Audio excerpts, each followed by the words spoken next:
Excited ਫਿਰ ਵੇਖਣ ਲਈ? ਪਹਿਲਾਂ ਮੈਂ ਤੁਹਾਨੂੰ ਵਿਖਾਨੀ ਆ ਉਹ ਕਰ ਕੀ ਰਹੀ ਆ, ਵੇਖੋ।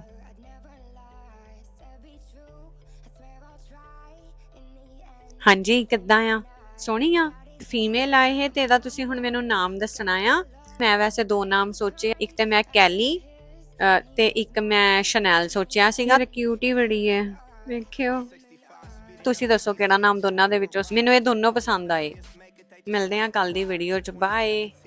ਹੁਣ ਉੱਠ ਗਈ ਏ, ਹੁਣ ਤੇ ਕੱਲ ਨੂੰ ਆਈ।